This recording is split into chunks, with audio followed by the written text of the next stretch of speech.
Hello mga guys, mag-vlog na punta sa pagpakaon sa iro.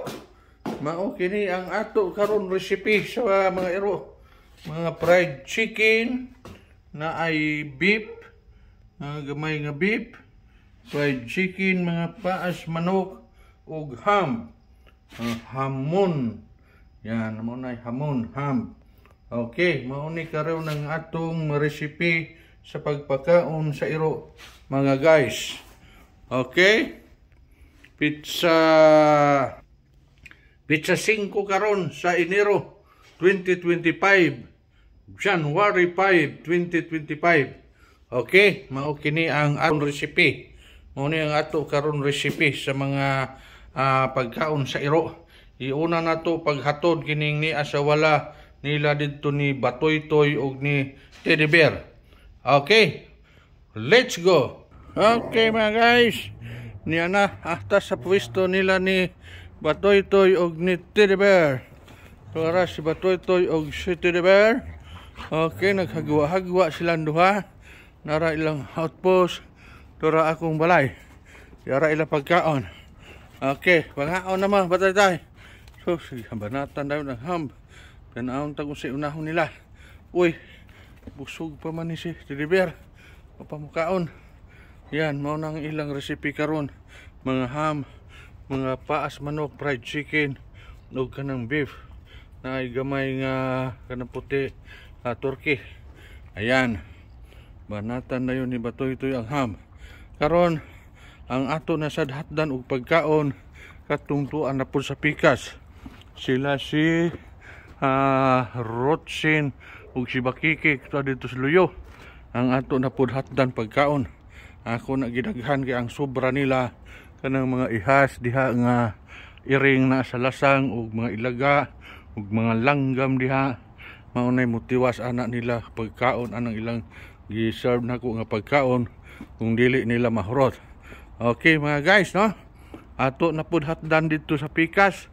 Sila si Bakikik ug si Rotsin. Let's go. Okay mga guys, kanina sang pagkaon nila ni Bakikik ug ni Rotsin ang atong ihatod dito sa ilang pwesto. Okay, ready? Let's go.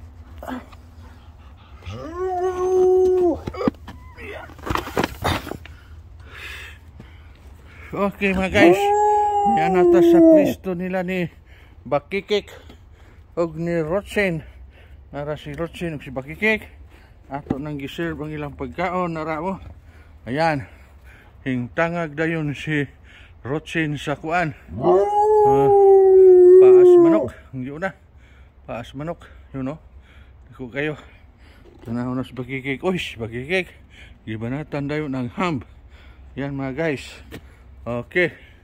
Mao ni diri ang ilang pwesto ni Bakikik ug ni Rotsin, no? Yan, ako balay. Unya diha lasang anang ilang sobra sa ilang pagkaon unya. Kay daghan man na kayo, di man na sila kahurot. Ang motiwas ana pagkaon na mga ihas nga iring diha sa lasang, mga ilaga, mga langgam. Mao na motiwas ana pagkaon sa akong gihatag nila nga mga pagkaon karong adlaw.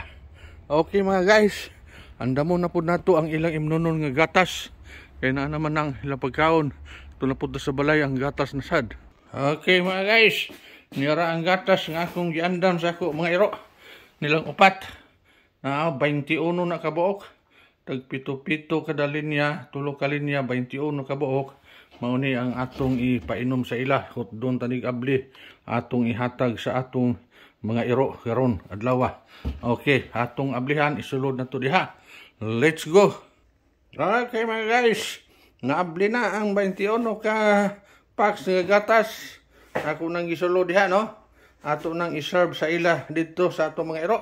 Unahon na to pag-serve sila si Bakikik ug si Rotsin. Let's go.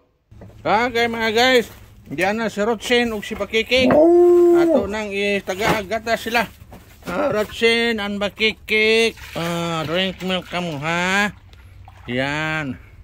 Okay, muna inyong gatas na. Bakikik, Rotsin, Manginom ka mo gatas para ang iyong katawan ay lalakas. Ngayon sila naman si Batoy-toy, ang ato taga-agatas ug si Teddy Bear. Let's go. Batoy-toy, Teddy Bear. Come on. Diyan na inyong gatas. Oh, Panginoon na gatas. Okay Diyan inyong gatas. Panginoon na ma. Okay. Batoy-toy, Teddy Bear. Ayan ang inyong imnanon nga gatas ha. Panginoon na mo. Boy no, mga guys, humana ang ato mission pagpakaon sa akong mga iro ug pagpainom og gatas. Okay? Dinhi na lang kutob ang atong vlog. Daghan salamat sa inyong pagtan-aw. Good luck, good health. God bless us always. That's all. Bye-bye.